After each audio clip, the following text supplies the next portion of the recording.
Welcome to What Happens Here. We got another episode in the building. Today we are sponsored by Founders Coffee, the most tasty, the most delectable coffee here in Las Vegas, right across the road from IKEA. Just drop your promo code WHH for 10% off your offer. We're also sponsored by the Ultimate Fight Week Retreat. That's going to be one of those fantastic retreats next year in 2020. Come down and check it out, where you and a bunch of friends can get taught some fantastic things about mixed martial arts from some present and current legends of the game. Today, what happens here? We got another episode in the building.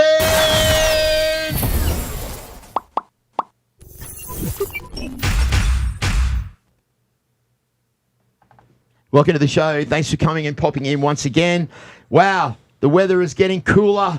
However, it's still getting hot here in the studio. Thanks for joining us along. You know, I mentioned this earlier on, guys, and I keep saying it at every podcast. When I started this podcast, I just wanted to talk to people that had amazing, interesting stories.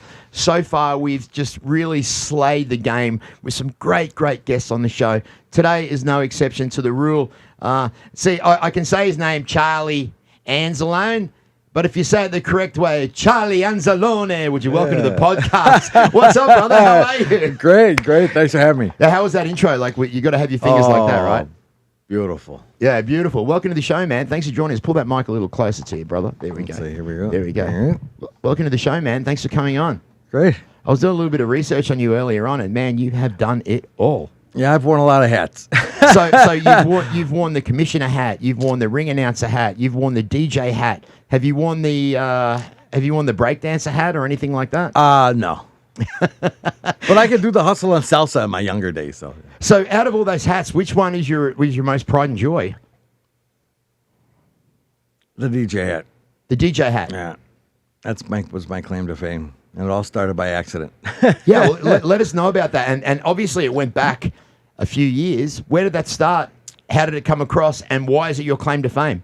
In 1970, well, actually, back where I lived in Buffalo, New York, the drinking age was 18 years old. Like Australia. Australia's the same. Yeah. Up until the mid-'80s when they changed it to 21. So, I mean, you can go from your high school prom to a discotheque, Wow, when you're 18 right? years old. Yeah. And, I thought it was cool. I was always into funky soul music when I was a kid. My sister had Wilson Pickett records and stuff like that. I used to listen to it. But I used to hang out at a bar called Brunner's, and every Wednesday night was oldies night, where they played all doo-wop, old rock and roll and stuff. And what year was this? That was 1973-ish. And I used to help the DJs carry their records. Wow. I was like a DJ groupie. And it was oldies night. 4 splits of Rolling Rock beer for $1, and the place would be packed every Wednesday night. And I used to hang out with them as a groupie, and one night the DJ Tommy Shear, he goes, Charlie, you want to put on a couple records? I got to go to the bathroom, and I got to get some beer or something. And back then, he didn't have 2 turntables. It was just 1 turntable. And you put the record on, said something on the mic, or you went and announced the specials or something like that and put the needle on the record. So I go, sure, I'll do it. Oh, I can do that, And the first track, he went to go get some beers and go to the bathroom and whatever, and I grabbed a record. It was Help Me Rhonda by the Beach Boys. I put it on, turned on the mic, wanted to say something, and I choked. I was so embarrassed. I just put the needle on the record and turned up the volume, So, and then I started hanging out with them for a year or so, and in 1974, 74, I used to hang out at a club called Fridays and Saturdays, which was like the mecca of disco. First discotheque in Buffalo in 1971, 72. And I used to hang out with the DJ there, and he let me play some records with 2 turntables. Ooh, Yeah. That was high tech. Yeah, we're stepping up in the world. And 45s, no 12-inch dance mixes and stuff like that. It was like just raw. And so I hung out at another bar. A friend of mine who had built a sound system, he goes, Charlie, you want to put on some records? Sure. Now I can do that, And so I started putting on records and DJing, and he goes, just read off these specials, for the bar beer specials, blah, blah, blah. So I got on the mic, and and the owner came up to me, he goes, you my DJ? I said, no. He goes, that was pretty good. You want a job? I said, sure. And I got $35 a night and all the booze I can drink and all the girls I can meet. What else is like a 23-year-old kid going to do, for that kind of... And it's funny because, a lot of those careers start off like that. Yeah. can you fill in for me for 1 second while I run to the bathroom? Then all of a sudden, bang. Now, you know what's quite extraordinary? How that you can remember that Help Me Rhonda was the first song that I'll you never ever... forget it because it was so embarrassing. So how does it feel? How does it feel now when you hear that song on the radio? You're like, fuck, turn that off. I remember that. Wow. And I suppose so from then forward, did your DJ career expand? Yeah, after that club Melanie's, where my friend was building a sound system and let me sit in, there was a little discotheque opening up down the street at the end of my street where I lived. And I went in there and said, hey, you need a DJ? I'm looking for a job as a DJ. You know, I had like 6 months experience at this other Did you club. have your own equipment back then? No, I just had my own records. I started collecting records. Now, did you start collecting records before you became a DJ? Oh yeah. Okay, so music was always a thing for you, right? Oh, yeah. And was that instilled with you from your parents? Did they listen to heaps of music as well? No, from my sister. And I used to listen to the big top 40 radio station, WKBW, which was a 1,500 watt AM station. You could hear it up and down the eastern seaboard at night, you know. And, I would listen as a kid. I'd sing along to Frankie Lyman and the Teenagers and all the little records, you know. And then the Beatle records I started collecting, Rolling Stones. I still got all 45. I got all my 5,000 records. You still have them now? Oh, yeah. Wow. Absolutely. Do you ever play them? Yeah. No, do you ever like get in the zone, the DJ zone, and here we go. Welcome to Charlie's midnight special here at my house. Oh yeah, I got all my rigs set up and everything, and I go and bring up some records. I look through my favorites, and I start mixing and playing. But when I started DJing in Buffalo, when I finally got the job at that new discotheque, the technique of beat mixing records together seamlessly wasn't heard of yet in Buffalo. They started doing it in New York City, where you could put records together seamlessly so people could dance continuously, rather than having a record end and having to start all over, or just having a record just blending together and it sounded like a herd of elephants. You know, it wasn't like smooth. And a friend of mine heard that in New York City. His name was Marty Angelo, and he came, Charlie, DJs in New York, they're blending, beat mixing records, beat to beat, so you can dance seamlessly and continuously, you know. And that's sort of where the beats per minute philosophy came out, you know. And I started doing that, and DJs would hear about dancers would go to the other clubs. How come you're not playing the records like Charlie does? You know, we can dance from song to song. And so they started sneaking into my club and listening. And stealing your ideas. It's like, how did you do that? How are you doing that? You know? Yeah. And then so was that from the 70s through the 80s and 90s, Charlie? Yeah. Right. Yeah, that started like 1975 when I first had my first real resident DJ job in that club. And then I worked through the 80s, through all the craziness there. So all the best days of being a DJ is when you were working in the era of DJ, the 80s and 90s, man. 70s, 80s, 90s. Yeah, that was like through disco. Then when the hip hop started in the 80s, the hip hop and disco went back into soul music in the 80s. So it really didn't die. It just transformed. And then it got transformed into the 80s classic era with people like Michael Jackson and Madonna and Lionel Richie and all those classics, Bruce Springsteen. And then all your European Euro dance house records were sampling everything from the 70s and 80s. And so they were mixing in all the old music from the 70s, 80s, sampling it with house music. And that became so popular, right? Yeah, it still is. Especially if you were on some very psychedelic drugs. Oh, yeah, mushrooms were big in Manchester, England, when people were doing dancing to the first techno records. In Manchester, England? Yeah. Have you DJ'd there? I know about my friend John Aquaviva. He's a world touring DJ now. He was a pioneer of the laptop program that DJs use. Bringing in laptops instead of just going straight from... Yeah. He goes, I wonder, when computers came out, he goes, I wonder if there's a way to put music on a computer so you don't have to carry 8 crates of records with you to the club. And he came out with a record, him and his partner, Richie Houghton, Richie Houghton is a big techno world touring DJ. And they came out with a little label in 1989 called Plus 8 Records. And they came out with a song called Technarchy by Cybersonic. Cybersonic's real name is Dan Bell. And they're still pressing vinyl then. So they brought it to a mushroom club in Manchester, England, and the people went crazy. And they sold like 5,000 copies of that record like almost overnight after playing that record in a big club in Manchester. Wow. Yeah, that was the first electronic dance crazy record, that really broke for those guys, and now they're world touring DJs, and they still produce records and everything. Well, you see how famous DJs are to this day. They're like celebrities themselves. They play at all the clubs here in Vegas, and they have these big shows all around the world. Steve Aoki and all these kind of guys. What do you think about them? Really want to know? No, yeah, come on. I really want to know from an old school to the new school. First of all, it's social media driven. I was talking to a famous DJ. I was talking to Cascade and a couple other guys, and they go, if it wasn't for the internet, he goes, we've been making $500 a night and not $5,000 an hour.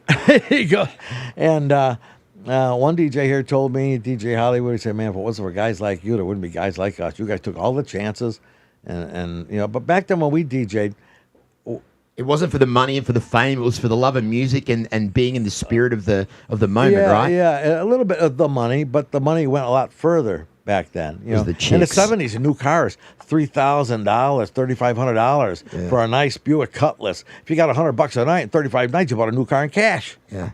35. Yeah. But the chicks and all that, all natural. Yeah.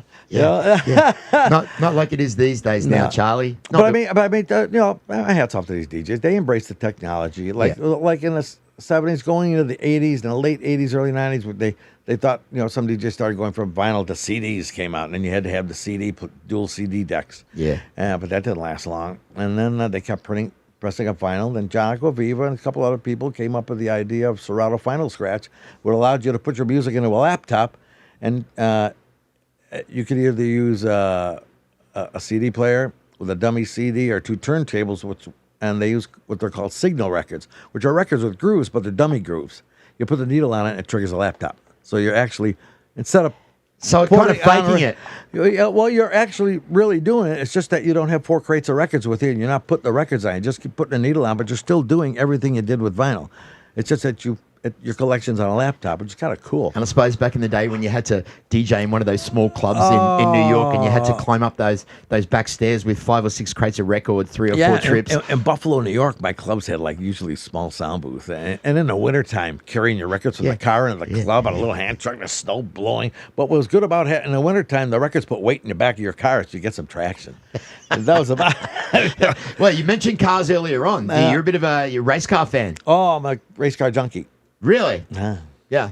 Forget supercars in Australia? Forget about MMA. Forget about music. I'm a motor racing junkie. Okay, so let's just talk about that for 1 second. We were speaking about that earlier on in Australia, the V8 supercars. Supercars. Yeah. Great series. You had a little story about that. Yeah.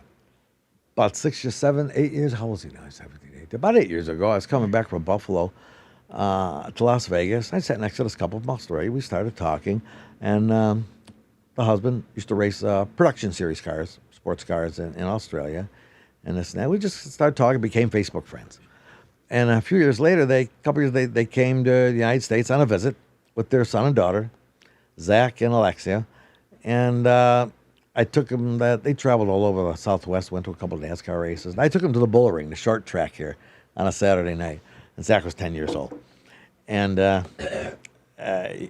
he started racing. He was a go-kart champion. He's from Benalla, which is between Sydney and Melbourne. Yeah, that's a little country town. Benalla, yeah. They have a lot of big pigs out there. Yeah. And, way out in the middle Bush of nowhere. pigs, yeah. Yep. And so he became, he became a go-kart champion. He raced in the Australian production car series. He was the youngest. He was 17 years old. Wow. He was winning races in the Pro Series. And then he started driving the Kumho Tire series, the Super 3, which is like our ARCA series here in America. Yeah. In the Australian V8. Yeah. Now, after a couple of years, he won a lot. And now he's moved up to the Super 2, which is the stepping stone into the main V8. So what do you drive, mate? Me, I got a 2017 Mustang. It's got no miles on it. It was going to be my retirement road trip car. Now I can't go anywhere. And I got a Chevy Sonic. I've had a lot of Mustangs and cars. Matter of fact, Zach Best's father got the first right-hand drive Mustang shipped to Australia. Is that right? Yeah, it's triple black, black GT, yeah. Yeah, well, because anyone that doesn't understand that when he said right-hand drive is because in Australia, everything's on the opposite side. So there's a little bit of confusion there, but anyway. Yeah. Well, that's so we've spoke about the DJing side. We spoke about your little love of cars. So now let's spoke about, obviously you can see by looking around the studio that You know, this is kind of a entertainment, sport-based podcast. And you are one of the pioneers of the game. I'm one of the OGs. You are one of the OGs. Now, when we talk about OGs, guys, I'm not talking 10, 15 years ago. I'm talking about this man was around for UFC 1. Numero uno, 1993, November 11th, I think it was. Can we just talk about that really quickly? Because I know there's a lot of mixed martial artist fans and people that follow the UFC watch this show, and this is a first. UFC 1. I was DJing in a club in Buffalo. I love it. And a kid I knew who was, since he was 18 years old, who was a bouncer in another club that I worked at, he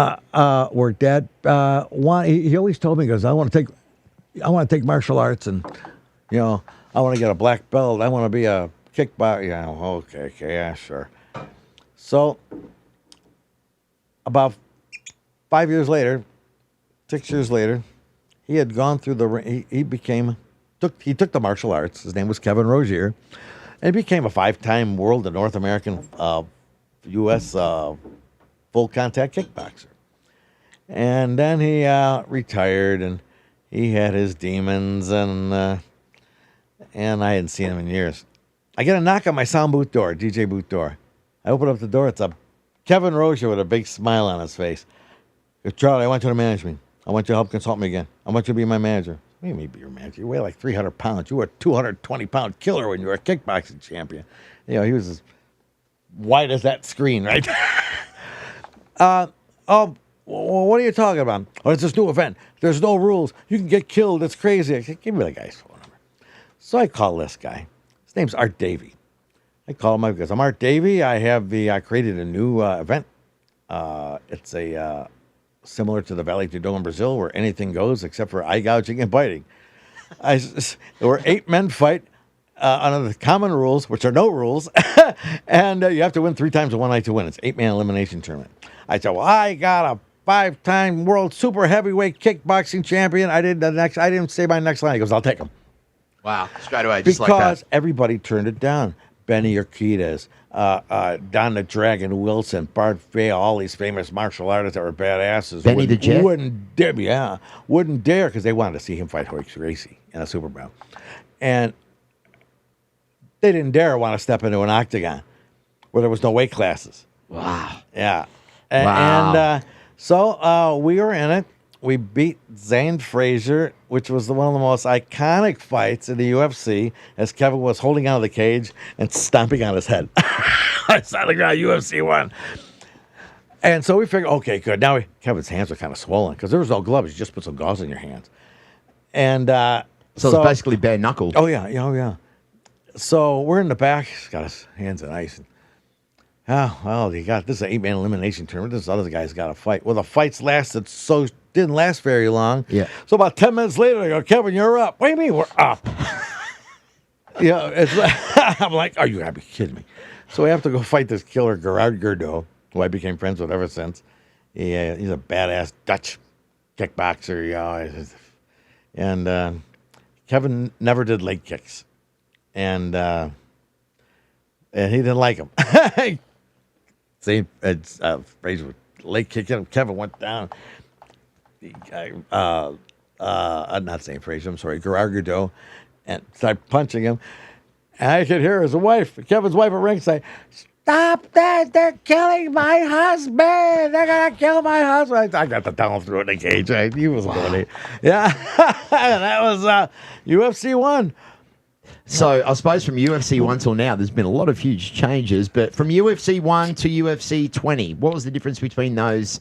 Well, I think it was UFC 13 or 14. They started. They came up with the gloves, right? And the ring doctor from there's Dr. Instrico and Oswanek. They were Olympic boxing doctors, and they helped come up with different designs. And they came up with Art Davey and Jorge Gracie, and came up with the grappling glove.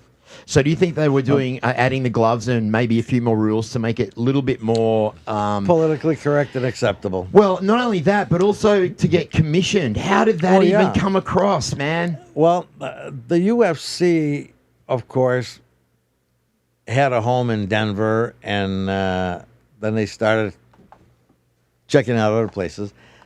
They went to Buffalo, and it wasn't illegal, but it wasn't illegal. The state athletic commissions at the time left it up to each municipality to allow it. So each state had had to determine whether they could show it or not. Right. And so my friends who were on the city council of Buffalo overwhelmingly voted for it, including the mayor. Hey, it's not what you know. And that was an UFC, was it 5 or 7 or something like that? That's when Marco Huas won his championship. And then my friend Leslie Bonanno from New Orleans, who was a boxing promoter, goes, Charlie, we got to bring this fighting down here to New Orleans or down here in Mississippi. We got some connections down here. And did it happen there? Yeah, so that was the first time I got together with Les Bonanno and Billy Lyons, who was a boxing commissioner in Mississippi. Yep. Old redneck man, old school. Yeah. He goes, I've been in boxing since 1939. He goes, you can't tell me this stuff ain't safer than boxing. He goes, these guys ain't got the power of a boxer. Wow. And he approved it in the state of Mississippi. Wow. And then we met with T-Lan Miller and Larry Berger in New Orleans. Of course, Les was good friends with them. Les was a captain of homicide before he retired and became a boxing promoter down in New Orleans, so he knew everybody. And we got it approved in New Orleans at the Pontchartrain Center, and that's when Frank Shamrock destroyed Igor Zanovi in 17 seconds with a suplex. Okay, so that was my first question. Who was the very, very first megastar of the UFC? When you started in UFC 1, who was the first big one that came in? Well, yeah, you'll see what was Hoist Gracie. But, it was almost an infomercial for Gracie Jiu-Jitsu. Yeah, okay, because he was unbeatable anyway, right? Yeah, and you looked at the brackets. It was UFC 3 when I had the crazy Canadian, Harold Howard. It was one of the most, that's when I sort of became famous. In UFC 3, we went for the drawing for the 8-man tournament. And we looked at the board before the names were drawn, and they already have Ken Shamrock and Hoist Gracie already on the. Wait a minute. What's going on there? What's going on here? Yeah. So Harold Howard gets up. He goes, no disrespect to to Mr. Shamrock, but he has one loss against Mr. Gracie, and all of us have none because he lost to Hoist Gracie in UFC 1. And I'm like, yeah, I don't think that's right. And Art Davey was staring daggers through me, and we were such good friends. And after the drawing, he comes up to me. He goes, the manager I know the best and I like the most. We're such good. And look what you did to me. I'm not happy. Fix it. How can I fix it? I'm not drawing the fighters. Yeah. Oh, he was pissed. So from then and then obviously it started getting a little bit more mainstream. And then how long until you were with it up until the mid 90s, late 90s, right? Was that when it really started picking up? It started picking up when it was on free TV. Because it had Spike, when it was on Spike TV. Yeah, it had been banned on pay-per-view. And what happened was, back at the time, Senator McCain didn't like it. He said it catered to the lowest common denominator of fans. And Leo Hendry had owned Viewer's Choice at the time. And he lobbied Leo Hendry to take the UFC off of pay-per-view TV. And it just so happened to be around the time that they were getting ready to deregulate the cable industry that Senator McCain was leading. Yeah, I remember those Spike TV days. Well, they finally it had to get on free. Nobody would touch the thing on TV. ESPN, everybody's crazy. But then there was this network that started, Spike TV, who produced Extreme Sports. Yeah. Stuff that nobody other sports station would put on. Yeah, and other TV shows that other stations wouldn't put on as well. Yeah. The Man Show and all those kind of things. Right. Yeah. But, when the Fertitta brothers bought the UFC from Bob Marowitz for $2 million and included a catalog of UFC fights. And they were losing that was a pretty good investment. So what happened was that they, they lost like $45 million. They, trying to get it over. Yeah. But what happened was finally Spike TV. Oh yeah, we'll take it. but you got to buy it.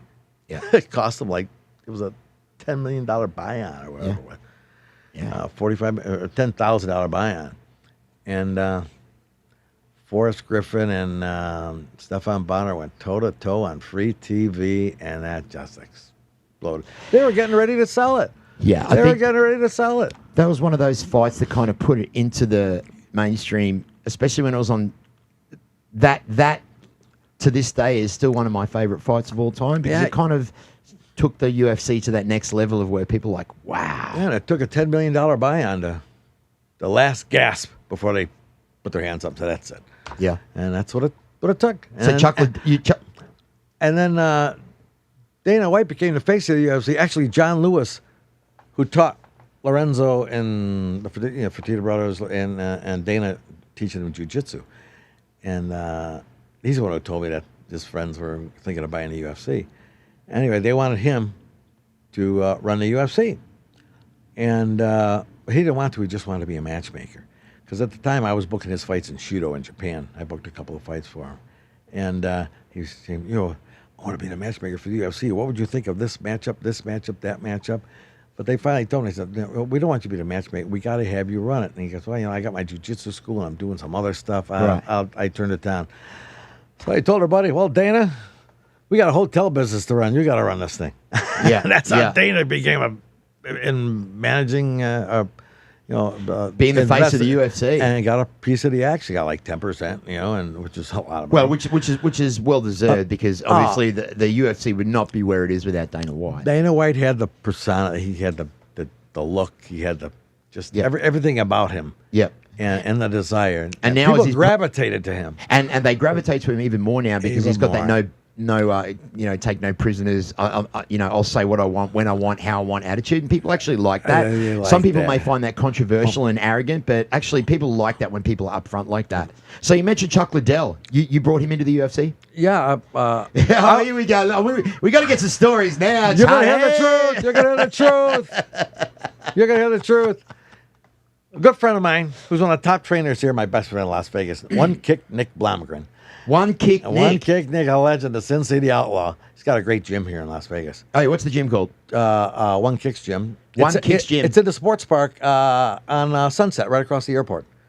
Nice. Trained a lot of champions. We're looking for sponsors, One Kick Nick, so let us know. Oh, it's a great gym. And I said, I need a guy as an alternate to fight this guy, Noe Hernandez, who was like an amateur boxer in the UFC and a UFC fighter. I think it was at Birmingham. And he goes, he's got to find me somebody. I can't think of anybody. I said, he's got to be able to punch or kick. He's got to wrestle a little bit or something. He goes, our friend Chuck Liddell, he's an amateur kickboxer in St. Louis Obispo. He wrestled at Cal Poly, but he's never fought a professional fight before, but he's a real good Kempo kickboxer. I said, okay, good. How much do you weigh? Weighs 200 pounds. Perfect. And I booked him in that fight, and he beat Noe Hernandez. I'll never forget the first punch. Chuck was always easy to hit. The first punch, boom. Thought his nose was broken. Blood coming out.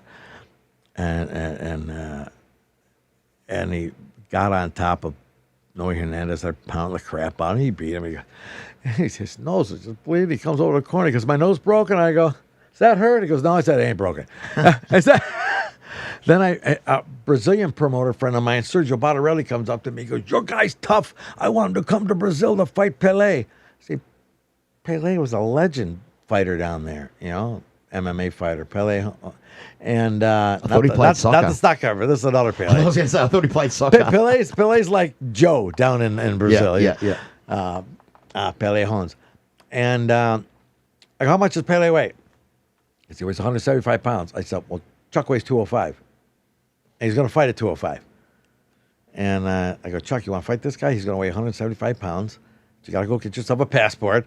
And I'll send you there with Nick. And they offered us $5,000 cash. 1998, that was good money. Yeah. If you got paid. Yeah. I said, I want half the money up front. Yeah. And but I knew this guy, he was good for it. So he made $5,000 in cash, like $8,000 in cash. Who was getting that in MMA in 1998, And he went down there, 30-minute time limit, no gloves, in a ring. And in those days, there was a net around the bottom rope of the ring in case the fighter started Fell to get out. out. Yeah, the fans at ringside push him back in. Oh my Lord. And it's on YouTube. Chuck Liddell versus Pele, brutal fight. And he won the decision. And the Brazilians went crazy. They loved him. They loved the underdog, you know. And I'll never forget, you could hear Nick. Chuck was on top of him. And you could hear Nick in the corner, drag his ass over here. Chuck gets him by the legs. You see him dragging him across the ring in the Nick's corner. Incredible. It was incredible. And The first kick of the fight, the first strike of the fight, he nailed Chuck with a kick, and Chuck, I said, oh, no, he's going to get knocked out. He went like this, went back, and came back up in 30 minutes. You got to see this fight. It's brutal. So you talk about all these great names, and you were talking about Nate Diaz earlier on. Yeah, Nate, when he came to the UFC, he was fighting in some other events. And he fought Robbie Lawler. And I was the inspector in his corner that night. He hit Robbie so hard.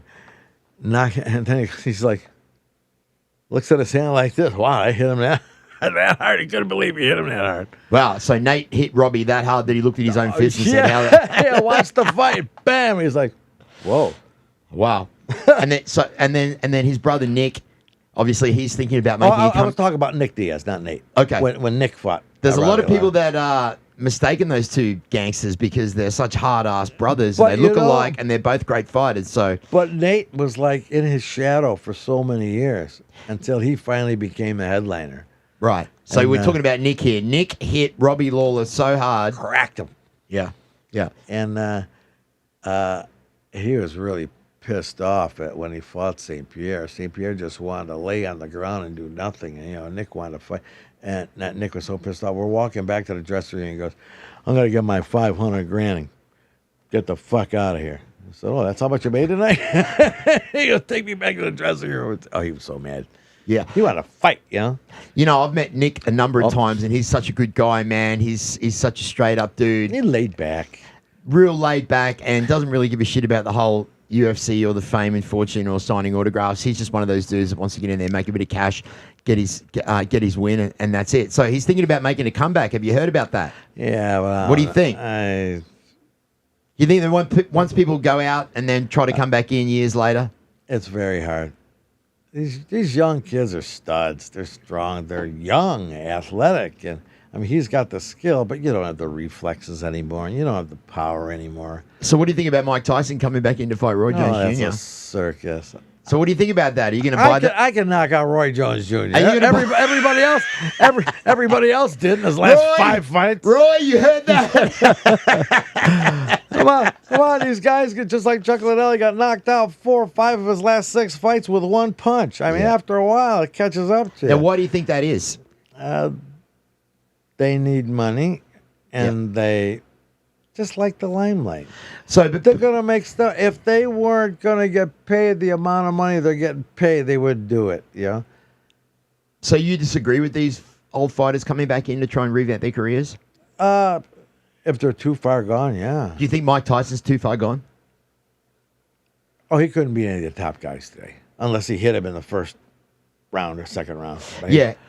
These guys are 6'5", Yeah. 260 pounds now. They're bigger than Buster Douglas was when he pounded the crap It's out so of funny. I just had this conversation last week with a gentleman called Steve Lott. I don't know if you know who Steve is. He was he was Mike's right-hand man for many of the years, and he said, when Bill Clayton and them managed Tyson. yeah. Well, he was saying exactly the same thing as you. Is like the heavyweights these days, they're 6'8". They're nearly 7 foot tall. It's a huge difference. They're all like Lennox Lewis. They're all huge. However, just like you said, if they could make it through the first round fighting Mike, then they might have a chance. Yeah. Otherwise, they're fucked. Yeah, you don't want to get hit by a guy, even though he weighs 220, 230. A 220, 30-pound guy cracks you. Yeah. You know. Yeah. It's not going to end well. There's a great photo of me and Mike right behind there. Yeah. That fight, when that fight happened. Which fight's that? I was at McGregor's corner as the inspector in that fight. And I know Jose Aldo, because I know his trainer really well, who trained John Lewis, Andre Pederneiras, and from J-Sec Jiu-Jitsu. And before his team even came, before Aldo's corner even came, he came down to the dressing room by himself. And he was just sitting in his dressing room all by himself for like an hour and a half. Aldo, Yeah, he just, before the McGregor fight. yeah, he saw me, came up, gave me a hug. But he had the look on his face like, I really don't want to fucking be here. I don't want to fight anymore. Yeah, it's you know what I mean? So do you think that mentally he was already lost done? the fight in the dressing room. But when you look at that, they both swung at the same time. And me and the other inspector had just sat down in our chairs.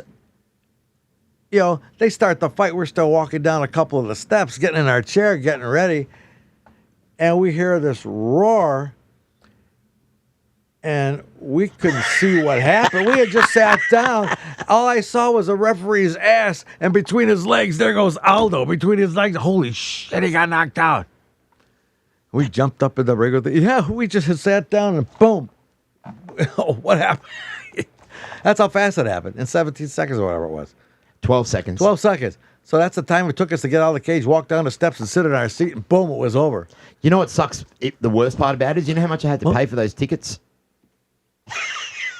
You got to see it right there. Right? I paid Matter of fact, you probably saw it better than I did, as I couldn't see the referee was in front of me. And all I saw was somebody hitting the ground between his legs. Oh, that's Aldo.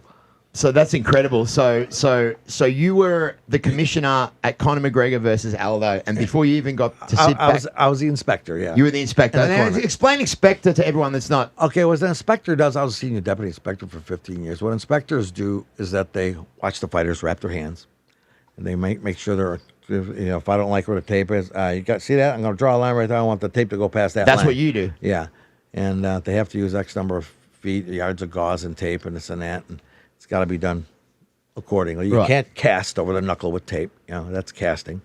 And we inspect the gloves, and we hold down the gloves until they're ready to put them on. They pick the gloves for championship fights the day before at the weigh-in, and then the commission takes them home so nobody can tamper with them. And then we bring them out to the ring and for introductions, and then in between rounds, we're in the corner, making sure their cornermen aren't grabbing a different bottle of water than we approved and all that. And then you're watching the fight. And in between rounds, you got to make sure that they're working on the cuts properly and everything, and not putting any grease on them. That's another controversy I was involved in, sort of. And make sure they get out of that ring within the 60 seconds between the rounds. We're sort of like the ring cops, And if I see a fighter's kind of fucked up, it's like, I'll. Do you go like that to the doctor? Well, the doctor's the ring corner. I'll look over and I go like this. Yeah. Did you say anything to Conor after he knocked out Aldo? No. Just want to make sure these guys get back to the dressing room without any problems, and Yeah. I worked a lot of world title fights, and in boxing too. Big boxing. Pacquiao. I worked a couple of his fights against Bradley, and What would you say was the most exciting bout that you couldn't wait to be right there to watch it, like, out of everything that you've done, and you've done a lot, which was the most where you were like, oh my God, I can't wait for this? Casimir Corrales, which was the first at Thomas & Mack, which was the first fight I worked as a lead inspector in a fight. And that was a battle. These guys fought like 2-3 times. They just beat the crap out of each other every time. And in that fight, they had dropped each other, hurt each other, and Corrales came back, was coming towards the ring after he just hurt Casimir. He's walking back to the corner. He looks at me and goes, why am I bleeding so much? Why am I bleeding so much? He had a mouthful of blood. And there was a hole right here, and the blood was all over me. Was Stitch there? No, he wasn't working that corner at the time. But what I did is Jesus. I called the ring doctor out, Dr. Goodman. She came up. And, I told Diego when he was coming to the corner, I said, you got a hole in your cheek. What do you mean a hole? Dr. Goodman came up. You're swallowing too much blood. I can't. And he just hurt Casimir. And it was a war. And she stopped the fight. And I felt so bad. Yeah. But he goes, this is the same mouthpiece I use in training. It must have just got hit in the wrong angle and the edge of the mouth. Yeah. It was just a little pinhole. Yeah. I never saw anything like that in my life. Yeah, well, it's funny. We had Stitch Duran on the podcast last week. And Great Stitch, guy. Bro, how good is that guy? He's good. I mean, there's a lot of good cut men out there. Don't get me wrong. But he's good. He's the most famous because He was in Rocky. Yeah, but before that, he got a start in kickboxing with Dennis Alexio in Hawaii after he got out of the service. He always wanted to be a kickboxer. He was That's in right. Hawaii. Yep. And Dennis Alexio, he was a guy. He was in the Van Damme movies and all that. That's And, right. World champion Dennis Yeah. Alexio. Yeah, he fought Stan Longinitas and all them guys. He fought all the big guys. In You're bringing K1, out all the WHH. old school names now, man. Oh, Australia Wow. had a lot of good Love it. They kickboxers too. did. Stan Yeah, Longinitas. Stan Longinitas. Yeah. Yeah, Stan the man. That's when Alexio broke his ankle. There was a little space where the boards weren't tight together, and he went to plant, and his ankle just went like that. And it's you could see, yeah, it was a nasty. So who do you really enjoy watching these days when it comes to mixed martial arts or boxing? Who's kind of like I whenever? like Ferguson. Yeah. I like, of course, Connor. But there's a lot of these good young guys coming up. This Brazilian kid, I forget his name. He was supposed to fight, and then he had to pull out because he tested positive for COVID or whatever. I forget his name. But, there's just so many new guys out there. I used to love Cowboy Cerrone. He was the guy. Yeah. And then he just, you never knew which Cerrone was going to show up. And he never knew which Cerrone was going to show up. And he was a great kickboxer, but he never used that part of his skill. Do you think that he got caught up? Once again, we go back to Conor McGregor, because whenever we talk on this podcast, his name always seems to come up. Do you think that when he got put under the pressure, and Cerrone had the most knockouts in the UFC by far, do you think that the pressure got to him when he was fighting Conor? Well, you know what happened, too, is that he blew all his money and begged Dana to give him a fight again because he was sort of on a downslide. And then he had that, 5-6 win, And, but, you're fighting Conor McGregor. But nobody ever intimidated Cowboy. But Conor is just so slick and so smart. You never know what Cerrone shows up, and he's a slow starter. And you can't start out slow. And McGregor just came out whack with that. I was devastating. It was funny because the night before that Cowboy fought Conor, I was actually with Cowboy the night before at a bar drinking beers till 11 o'clock at night. Yeah. And then I'm sitting here drinking with him, and we're taking pictures, and I'm thinking, hang on a minute, aren't you fighting Conor McGregor tomorrow morning? So it was kind of bizarre. And I contacted Conor's people, and I was like, I'm here with Cerrone, he's drinking beers. Just what they want to hear. And they're like, no, but here's what they said. Conor's wrestling coach said, are you sure it's him? Maybe it's an impersonator. So yeah, it was interesting. Well, man, yeah. So you've really come through the ranks from the beginning. And what are you doing now these days? What's your affiliation with the sport? Are you doing anything? I retired from an inspector at the end of 19, beginning of 2019. It was like long hours for short money. Yep. And but I enjoyed it. Yep. And the commission wasn't the same. There's a lot of new people running in, and there were some things that were handled that were, a lot of people that disagreed with. Well, when they had that, I was in Rome when Conor fought Khabib, and I'm watching it on a stream from my hotel in Rome, Italy, and I see this brawl, and I said, "That's crazy." Specters are in the ring. Well, a lot of people don't know is that we're independent contractors. We're not on the commission. Yeah. And so if we don't have liability insurance and somebody wants to sue us, if I push a guy out of the way, falls down the steps, just sue me for everything I own. Yeah. Because I'm an independent contractor. Yeah. Yeah. And I said, Joe, is it worth it? If this is what MMA's starting to be like? Yeah, that was an unfortunate incident. My insurance would liability insurance probably costs more than I make. Yeah, exactly. Well, I mean, on finishing up here on Conor McGregor, we've been drinking a little bit of Conor's whiskey right here. Charlie, what do you think? Beautiful. My neck feels better. I had that pinched nerve in my neck. Does it really?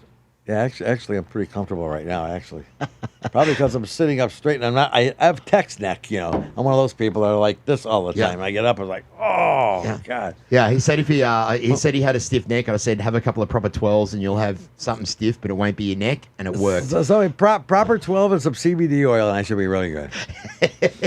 Maybe they should make a proper 12 CBD oil. Yeah, that would, there you go, Connor. There you go. So what's going on now in the future with you, man? And I do have a day job. I just retired after 41 years with the Okay, airline. so this was my next bullet point right here. So how long we got left? 15 minutes. We got 15 minutes left. So also, this man has been working for American Airlines for the last 41 years. 41 years. American Airlines, they've had some good reviews. They've had some bad reviews. Yeah, I went through the whole merger thing. I started with Allegheny Airlines in 1978, and then we changed the name to U.S. Air, then U.S. Airways, then merged with PSA, Piedmont, America West, but we took over American User. I went through the whole merger, and I got a lot of different uniforms at home, but the same company. Do you still keep them? Oh, yeah, I keep one of each, yeah. You put them on every now and then? Oh, yeah. Put them on every... I go out with my American Airlines shirt on, and then chicks go, that guy works for an airline. Maybe we should hook up with him. Yeah, maybe he's got some free tickets. So let's talk about some horror stories. Let's talk about some horror stories of American Airlines. Once I saw a guy smoking a cigarette. He had the tray table down. He was doing lines of cocaine off the tray table while smoking a cigarette, and then got away with it. He didn't end up getting thrown out. Can we get some horror stories? My friend who worked for PSA, he was a former co-worker. Before PSA merged with U.S. Airways, he was a gate agent in L.A., I think it was. And he said Red Fox would be doing lines on the airplane in first class. Yeah, is that right? No. Yeah. So do you think that what happened with the airline industry since this whole COVID? Well, what happens when there's no demand, you're screwed. You know. Yeah. I feel sorry. A lot of my coworkers are not working or getting laid off, or a lot of them are taking retirement anyway. This is just an excuse for them to retire. They're at the age where you can collect Social Security. Yep. So they gave them out a buyout package. It's like, I'm not going to just retire and say goodbye. I'm waiting until they come up with some kind of retirement package. And COVID let them come up with a package. So you retired or you left on your own accord? I took a voluntary early out. I was going to work one more year. Didn't have to. But they offered to pay me half my wages for 12 months plus my benefits to stay home instead of paying me there for 40 hours a week doing nothing. That's what you used to sit at home, spin your records, smoke some weed, watch some old UFC videos, and play my records. Smoke. Oh, I never liked weed. You want stinky weed. I mushrooms? Never liked that. No, I never did any of that stuff. Nothing at all. No. You've never had an illicit substance in your body. Like what? That's okay. No one's going to judge you on this show, brother. The disco drug. I've tried it. The cocaine. A Bolivian marching ecstasy. dust. No ecstasy. That's for kids. Yeah. What about? I hung out. Rick James used to be in my sound booth every weekend night. You know. Really? My homeboy. Yeah. Him and O.J. Simpson. My boss was O.J. Nicole's best man at their wedding. All the guys that loved cocaine. I used to knock on my sound booth. Can I use your sound booth? Yeah, okay. Is that right? Oh, yeah. Why didn't you tell me this before? We could have elaborated on this. Well, so you Rick just talked James, about the music. You didn't talk about anything else. I know. Now you're asking about the craziest. Okay, so you know what that means? That means round two. You have to come in here again. In the 70s, though, people who did coke in the clubs were only rich people. Because the average person couldn't afford it. But what did the average person do? But they shared. But the rich people shared. Right. So what did the average person do if they couldn't afford the coke? Probably just drink shots of Crown and saw if they knew somebody was doing it. Hey, can I have some too? You know, can you turn me on? You know? I don't know if anyone's had a... Then in the 80s, it was like everybody did it. Yeah. Like, Studio 54, that was one of those kind of moments in life where the use of cocaine became something that was... accepted and loved. Yeah, in all the clubs. Unfortunately, a lot of people aren't around anymore, because between that and alternative lifestyles, AIDS killed everybody. Why do you think it is that people know the effect that these things have on them, but they still continue to do them? Well, because like anything else, it's an addiction. It's a high and it's fun, and as long as you're not arrested and put in jail, you keep on doing it. Yeah. Until you get in trouble, or you get sick and die, or you have a stroke or something like that. It's like, well, I can't do that stuff anymore. Is that human nature? Do you think? Yeah. Is that like? I'm going to do whatever the fuck I want to do, and I'm going to do it as hard as I can until something happens to me when I can't do it. Then I'll learn the lesson. That's what I did. Shots of Crown, drinking all night in the clubs. People would be sending me free drinks and everything. But you're doing shots of proper 12 now. Yeah, but I'm not working. But what's the difference? I can enjoy it now. Back then, I was like, boom, boom, boom. Smoke a cigarette, do a shot, do the mix, do the shot, smoke a cigarette, somebody came in with a okay, do a shot, spin the record. I did that till 4 a.m. I was doing that 3-4 nights a week for 2 decades. Now, okay, so tell me this then, right?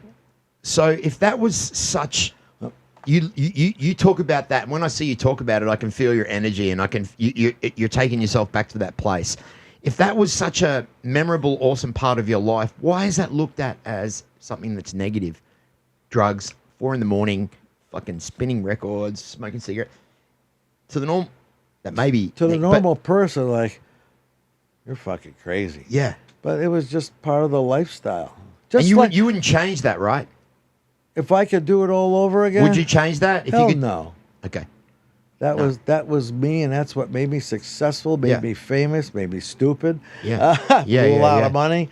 Yeah. But no different than rock bands that did heroin and LSD. Now look at Keith Richards. Look at him. That shows you could do LSD, heroin, coke, and drink, and still live to be 80 years old. Look at Keith Richards. Hey, have you looked at the host of What Happens Here? Yeah, no, Keith Richards looks like a cadaver, but he's still up there rocking, boy, on the stage. Yeah, Keith Richards looks like a cadaver. Sure. That's the best one. Drugs do not kill. I was in a guy who worked for the UFC in the old days, and for the original production company. He used to be a record promoter and worked for very big record labels. And he told me a story that he was locked in a studio of RCA Records with John Phillips and Keith Richards with a bag of crank working on Harry Nilsson's new album for a week. You know, it's like crank. To those of you that don't know what it is speed and cocaine together, right? Yeah. And that was in like the 60s, early 70s, and early 70s. And that's, and those people are still alive today. You know what's really great about this show is that we get to talk about things that people, and I don't want to say a mundane life, people that are in the normal 9-to-5 life get to tune in and listen to this show on Spotify or YouTube when they're driving to work at 4 a.m, and they get to listen to these kind of stories.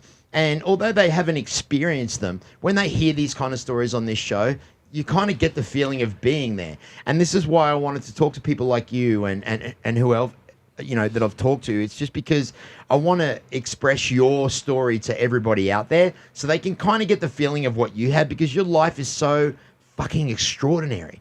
It really is. If you think about it, it really is such an amazing, amazing life. I talked to some of my old friends, and it's like, and we're still alive to talk about it when a lot of our peers aren't. Now, why is that? Has God put some kind of like gold star on our back and said, you know what, let these fucked up people make it to the end because they've got a message to spread? What is it? You're going to say, because, Charlie, you were so fucking stupid, I'm going to make you, God's telling me you're going to be a miserable old man shitting yourself at a fucking nursing home when you're 90 years old.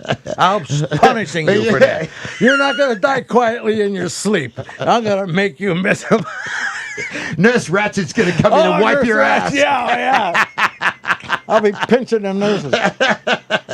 But I mean, listen, like truly, extraordinarily, you've had an amazing life, and you know what? You've got to be thankful and blessed for that, because a lot of people that as I said, that are listening to this right now would just be like, oh my God, I would just love to hang out with that guy for 2 minutes. We're sitting here having this conversation about these extraordinary things, laughing like it's really nothing, but it really is. Like you must feel blessed to have done what you've done, and be where you are right now, healthy.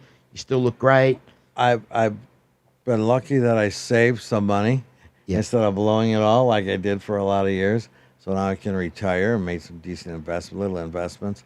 I lived at exciting eras, the disco era. It was after the Vietnam War when people wanted to feel good about something, and disco was the medicine, and that transformed the 70s, then into the 80s, or street music evolved out of disco, house and hip hop and stuff like that. And then into I experienced all the great musical genres, and then into the fight business, and that was exciting and that I always liked. And now you're sitting here with me drinking Proper 12 whiskey. Yeah, Proper 12 whiskey. Yeah. How's that feel? It feels good. This is really smooth stuff. It's not like real harsh whiskey. You know what I mean? I might just go buy a bottle of that. Is there anything you want to say on a party note, on a positive note to everyone that's... I always like to get everyone to give a kind of positive message to everyone that's watching. Is there anything that you could say to anyone out there that's watching that maybe needs a bit of encouragement or a bit of a lift in life? Yeah, you can be anything you want to be and have anything you want to have if you get off your ass. Nobody's going to give it to you. My father died when I was 18. My mother died when I was 30. And I was spoiled and I was young. But everything I got today and all the stuff I did, unfortunately, my parents weren't around to see me be successful, especially my dad. And there I am. I've always had a nice roof over my head, nice cars, beautiful girlfriends. I've always had great friends. You know, through the if it wasn't for the disco era and the fight business, I'd probably be a lonely guy because that's where 90% of my friends, except for my friends from high school, are. All came out of that. Especially the boys down in Australia. I got a whole crew down there. Well, he said it. If you want to be happy, if you want something to be done in your life, got to do it yourself. Don't rely on anyone else. Yeah. And it's funny because that's a lesson that I just recently learned. Brother, I want to thank you very much for coming on the podcast today. I would love to have you back on again. Maybe that'd be great. Yeah, I would love to have you back on, and maybe we can have another chat in the future, a few more whiskeys. Absolutely. Thanks for having me. Thanks for coming, my brother. What happens here?